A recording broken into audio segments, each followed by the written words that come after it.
Assalamualaikum warahmatullahi wabarakatuh.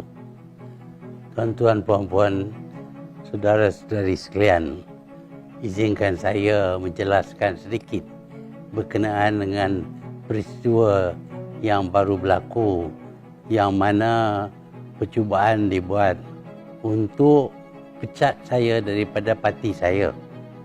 Saya ini dilantik sejak daripada parti ditubuh sebagai pengurusi parti. Dalam perlembagaan Parti Bersatu ini, pengurusi adalah yang terkanan sekali. Di bawah pengurusi terdapat presiden, timbalan presiden, naib presiden. Jadi pengurusi ini biasanya mempengurusikan mesyuarat Majlis Kepimpinan Tertinggi Bersatu. Mengikut Perlembagaan Parti, pengerusi berperanan mempengerusikan mesyuarat pimpinan tertinggi, manakala Presiden mempengerusikan mesyuarat Majlis Presiden. Mesyuarat itu menentukan segala dasar-dasar parti. Jadi apabila saya lihat mereka tidak jemput saya dan Mukhlis untuk mesyuarat Majlis Kepimpinan Tertinggi Parti, maka ini saya dapati bercanggah dengan undang-undang tubuh perlembagaan parti. Dalam perlembagaan parti, mesyuarat itu mestilah dipengurusi oleh saya sebagai pengurusi dan juga dihadiri dan dijemput semua yang menjadi ahli hadir bersama. Badan itu saja yang boleh meluluskan dasar dan tindakan-tindakan yang penting. Jadi kalau saya tak dijemput dan Mukhlis juga tak dijemput, ini bermakna bahawa mesyuarat itu salah. Salah daripada segi perlembagaan parti. Dan banyak sangat kesalahan yang dilakukan. Yang pertamanya, jemputan ini dibuat oleh Setiausaha Kerja tanpa disebut siapa yang memberi arahan. Kalau saya bagi arahan dan Setiausaha Kerja mestilah sebut bahawa saya arah. Tetapi saya tak bagi arahan. Dan saya seorang saja yang boleh bagi arahan. Muhyiddin sebagai presiden cuma boleh bagi arahan kalau saya tidak mampu, tidak boleh, sakit ataupun tidak ada dalam negara untuk mempengurusikan majlis ini. Pasal majlis ini majlis saya. Jadi kalau dia nak kata dia sudah pegang jawatan pengurusi, tak ada asas sama sekali dalam perlembagaan kita untuk Muhyiddin tiba-tiba mengisytihar dia pengurusi parti buat sementara. Jadi itu juga jadi satu kesalahan yang tak ikut perlembagaan sama sekali. Lepas itu kita dapati bahawa tujuan untuk mengadakan mesyuarat ini pun tidak disebut dalam jemputan. Usul mesti disebut dalam jemputan kerana ahli-ahli mesti tahu apa dianya yang nak dibincang. Tetapi ini pun tidak dilakukan. Dan kita dapati banyak kesalahan yang dilakukan dalam percubaan untuk singkir saya. Saya rela disingkir. Tetapi dengan cara yang mengikut undang-undang parti, perlembagaan parti. Kalau saya nak disingkir pun, jemputlah saya. Saya dulu biasa menjadi pengurusi dalam UMNO di waktu mana UMNO, Majlis Tertinggi UMNO menyingkir Datuk Seri Anwar. Dia dijemput dan dia berucap dalam mesyuarat itu. Tetapi ini tak nak bagi saya hadir, tak nak bagi saya ucap. Ini juga kesalahan besar. Sebab itu saya dapati bahawa mungkin Muhyiddin dijangkit oleh penyakit UMNO kerana suka membuat sesuatu yang tidak mengikuti perlembagaan parti.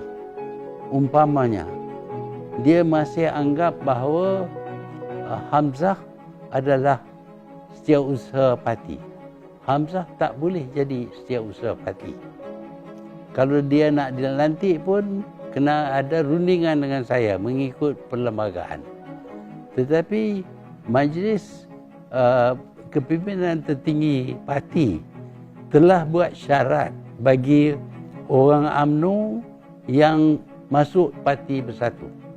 Mereka perlulah keluar daripada UMNO, satu. Mereka mesti jadi bebas buat sekian masa. Mereka boleh masuk kemudian jika diterima oleh Bersatu. Tetapi apabila menjadi ahli Bersatu, ahli UMNO yang menjadi ahli Bersatu tidak boleh pegang apa-apa jawatan. Sementara itu, Perdana Menteri Tun Dr. Mahathir Mohamad menegaskan bukan mudah untuk ahli UMNO, terutama ahli parlimen parti itu, untuk diterima masuk ke dalam Parti Pribumi Bersatu Malaysia atau Bersatu. We have stipulated that the condition for joining UMNO is for them to leave. Condition for them to join Bersatu is for them to leave UMNO, become independent for a period of time, and then apply to become a member of our party. It's not going to be easy. Mereka tidak boleh pegang apa-apa jawatan. Dan mereka juga mungkin tidak akan dilantik untuk jadi calon kalau ada pilihan raya. Jadi ini memang benda yang salah. Tetapi Muhyiddin masih keras nak panggil Hamzah sebagai setiausaha parti. Hamzah bukan setiausaha parti. Yang menjadi setiausaha parti ialah Datuk Marzuki Yahya daripada Pulau Pinang yang dilantik oleh Muhyiddin. Saya tidak bantah, bermakna pelantikan itu sah. Jadi dia yang jadi dilantik secara sah menjadi setiausaha parti. Sebab itu untuk menamakan Hamzah sebagai setiausaha parti tidak menepati dasar dan keputusan yang dibuat oleh Majlis Pemimpin Tertinggi parti. Inilah keadaan yang berlaku dan saya amat sedih kerana sekarang ini ternampak Tan Sri Muhyiddin sudah tidak lagi pegang kepada aturan-peraturan. Ini caranya untuk mendapat sokongan supaya kekal jadi Perdana Menteri ialah dengan menawar kepada penyokong-penyokong saya jawatan-jawatan seperti menteri, timbalan menteri dan sebagainya supaya mereka ini menyokong Muhyiddin. Ini mungkin akan memberi bilangan yang lebih banyak kepada penyokong dia. Tapi ini juga perlu diuji di dalam Dewan. Dewan sepatutnya bersidang dan apabila Dewan bersidang, kita nak tahulah sama ada dia benar-benar mendapat sokongan daripada majoriti ahli-ahli Dewan.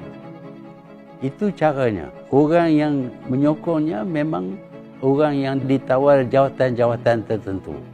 Kalau tidak, mereka ini menyokong saya.